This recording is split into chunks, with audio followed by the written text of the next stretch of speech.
Hello and welcome back to my channel. Today's video is going to be a bit different in that I'm going to attempt to do a kind of video essay style video. See if it maybe works. Who knows? Probably won't. This video is going to be about potentially the greatest film of all time, The Boss Baby. Yeah.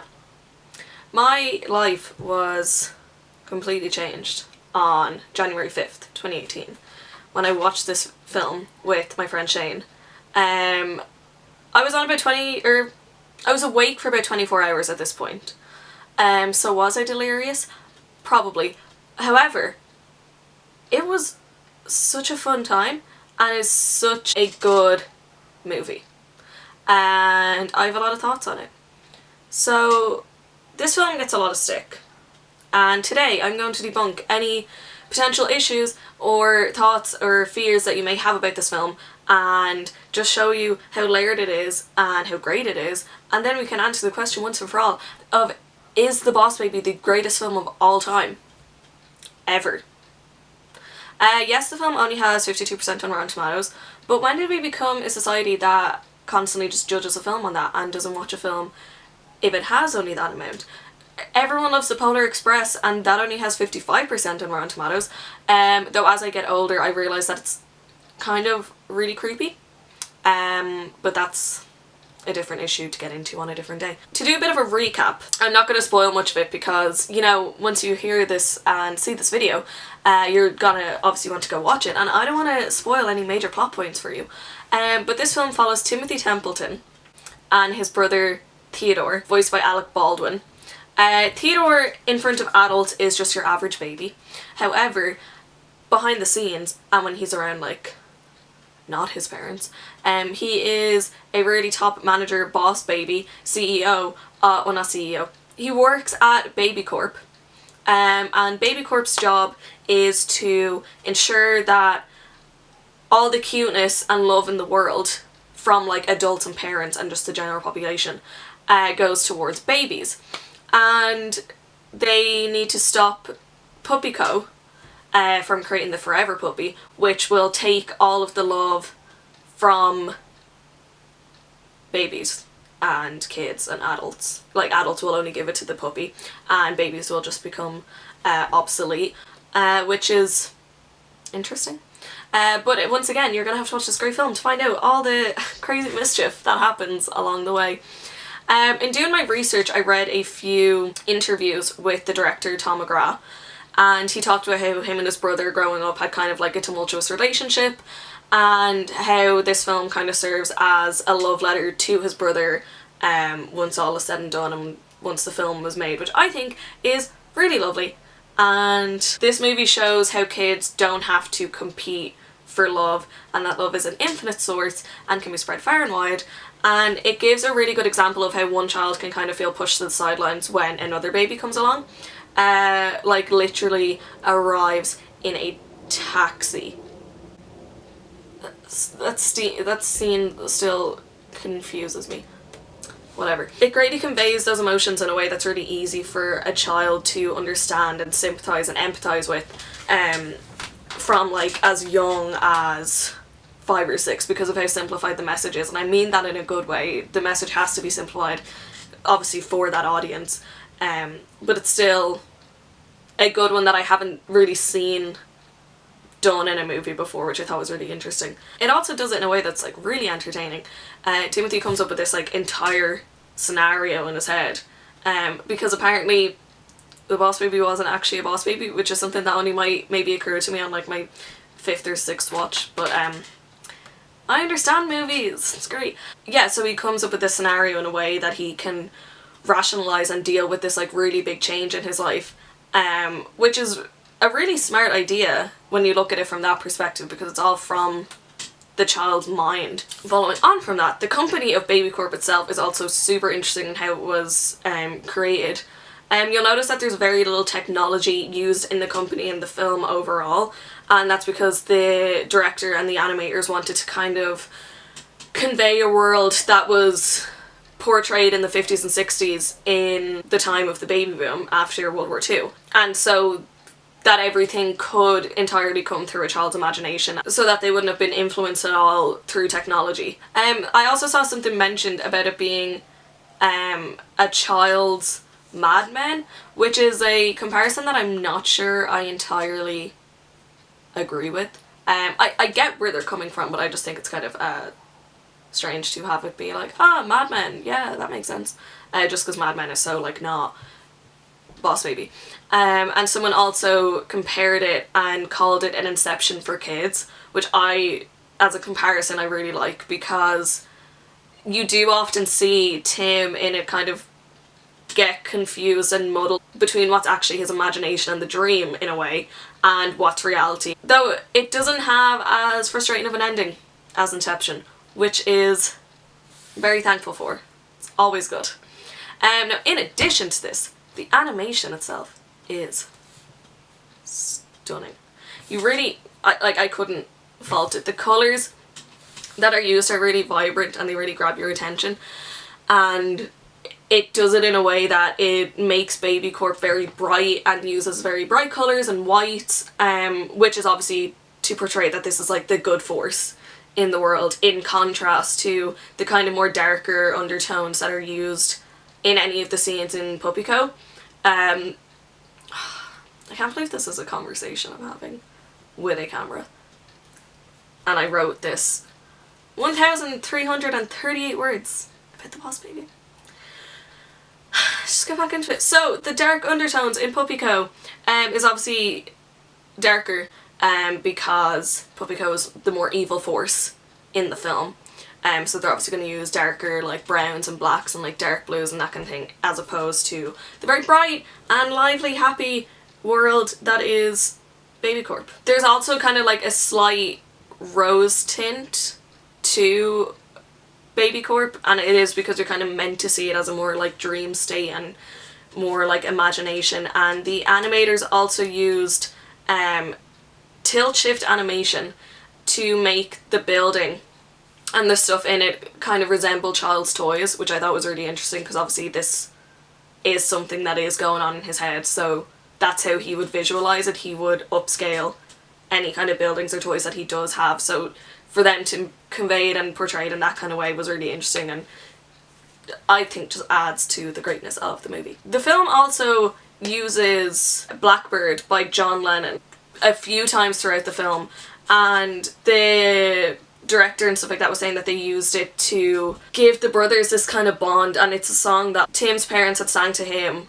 and then Tim then sings to the Boss Baby, Theodore, towards the end of the film, to kind of show how he is accepting his role as a big brother and as the kind of like force that is there to protect and take care of his brothers the way his parents were there for him. And so it just like created this like really nice brotherly bond for them, and god damn it, it's so cute. It's so cute. And I don't like babies. I don't like kids. They need to stay away. Don't like them. But it was really, really lovely. I really liked it. So the next few things I'm gonna discuss are a bit absurd that I found in my research, but I'm gonna like squeeze any information I have about this film, just give it to you all anyways, so we can continue this conversation. The first is that it really puts the idea that leaders are born into fruition, because the Boss Baby is a baby who is presumably recently born, unless he's really, what age is the Boss Baby? Don't know what age the Boss Baby. He drinks milk that keeps him young. A bit dodge. Anyways, so puts into fruition that leaders are born, because the Boss Baby was born and then he's a boss and a baby. Because like, he's small, but I think that we can learn a lot of leadership lessons from the Boss Baby. It teaches a lot of lessons about how people should lead their colleagues and stuff like that, because the Boss Baby has like a team of people working with him in order to take down Puppy Co. And he shows like how to treat your colleagues really well by rewarding their achievements and their strengths, and not like letting their strengths go unnoticed, like constantly providing for his colleagues and keep them motivated and stuff like that, and just being a good boss overall, which I think is something that we could all learn from a DreamWorks animation. I want to work for the Boss Baby, so like hit me up if you're hiring. That, I'm sold with that, like being my job for life. However, it also shows us the dark flip side of how the man who has everything has nothing, and that corporate life is meaningless without a family and love to go home to at the end of the day. And Theodore Templeton is an absolute workaholic who's just trying to figure out what's important in his life. And by the end of the film, we realise that what's important for him is his family and Timothy. And I think Timothy's middle name is Leslie, and I have a question for, like, why is every embarrassing nickname in a film or TV show always Leslie? It's not. Oh, and it's always Leslie for, like, a boy. I don't know. I don't think it's that weird of a middle name. Like, it's a middle. Who uses their middle names? Another really strange but kind of cool comparison that was made was to Karl Marx's theory of alienation. Hear me out. So, that theory kind of talks about how people become so isolated in their work that they just kind of become like empty entities floating through the world and stuff like that. And it's honestly quite a stretch, but it does make sense, and it really amuses me to think that people compared the Boss Baby to communist Karl Marx. But it's just interesting. This movie is also so aware of its audience and doesn't just try to like have moments for adults for the sake of it, the way that I feel a lot of animations and kids movies these days do, so they can kind of get that tagline of like, things only you'll notice if you're over the age of 15 in Cars 3. I haven't seen Cars 3. There might not be moments of it in that, but as an example. And it genuinely, effortlessly, I feel, has the power to appeal to anyone of any age. And though it may not have been made for people much over the age of like 10, it doesn't like dissuade older people from watching it either. And the movie also has incredible rewatch factor. I've watched the film at least 5 to 6 times, still trying to convince the kids that I babysit to watch it. We got through one episode of The Boss Baby Back in Business and he was not having it. He also won't watch Spy Kids properly, even though Spy Kids is the greatest. Spy Kids isn't the greatest film of all time, but we'll get to that. I watched it maybe like 5 or 6 times. I'm not even remotely sick of it yet. And this film got so much shit for being nominated for an Oscar. And I get it. Like, it's a crazy concept. When I first heard about it, I was like, oh my god, this so isn't gonna be good. This is such a bad film. Blah, blah, blah. And I was like, I'm not gonna go see it. Not even gonna watch it. It's gonna be bad. And then me and my friend were really bored and we were like, haha, let's watch The Boss Baby. That'll be fun. And I fell in love with the film. He thought it was fine. Like, he enjoyed it, but not nearly as much as I did. I was like, this is the best film ever. And I want to, like, study film. So I've seen a lot of movies. And The Boss Baby is not a film that usually comes to mind when I think of, like, oh, what's one of my favourite films? But I had such a fun time with it. And I really don't feel like people gave this film enough of a chance because of how crazy the concept is.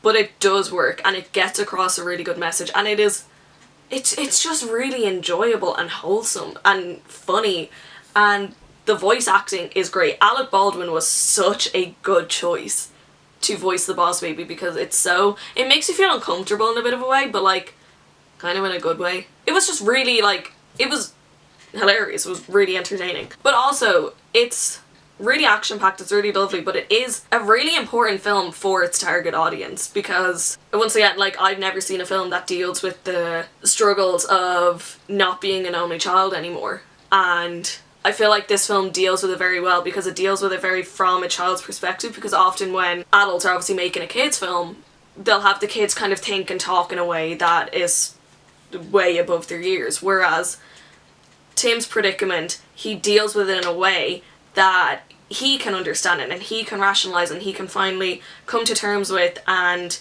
grasp the fact that he is not going to be an only child anymore. And also he realises the fact that like his love the love that his parents have for him isn't going to just suddenly split, like it's still going to be the exact same. So I think it is really important for parents to be able to like show their kids that, say, if they do have a baby on the way and the kid can understand it and it could be like, oh yeah, obviously that makes sense, it's fine, I'm not gonna like tell you to take my new sibling back to the shop or something, or like put it back in the taxi. So overall, in conclusion, is The Boss Baby the greatest film of all time? No, it's not. Like, no film is. That's the point. Film is an art form that's completely subjective. However, it is a film that does have a lot more to it than initially meets the eye. Give it a shot. Give it a watch. If you hate it, that's fine. Let me know. But you might be pleasantly surprised. And you might be like, oh, okay, this film, not too shabby. I could get down with this. And you might end up having a really good time. Remember, if you are an adult, it was probably not made for you. Sorry. But that's also something that people need to be able to relate to as well. That, like, films that have the rating of G or U or whatever it is was not made for people over the age of 20. However, we should still give kids films more of a chance, give them more credit. You cannot fault the animation because it's gorgeous. And the animators should be given credit where credit is due. Hence why it should be nominated for Best Animated Feature. And I realise that me saying that now on June 17th is a bit late and like no one cares about this year's Oscars anymore. But it definitely did deserve to be nominated. So watch The Boss Baby. Or don't. Like, I can't force you to watch it. Hopefully some of these points that I made have convinced you to watch The Boss Baby, because that's the reason for this film, or I've maybe changed your mind about what you initially thought about it. And I love this film so much. I'm gonna get a poster of it for my wall, because it's great and I clearly care and have a lot to say about it. I am so excited for 2021 when the Boss Baby sequel comes out, and it's gonna be great. It's gonna be so fun. I can't wait. Thank you for watching. I hope you liked it and maybe learned something new. Maybe the phrase tilt shift animation. That was something I only learned because I am ignorant and have googled nothing about animation really before. So that was interesting. I really enjoyed making this video and doing all the research for it. You should see how The Boss Baby turns out. Trial and error. Give it a shot. Go watch The Boss Baby. I'm gonna go now. So goodbye and thanks again.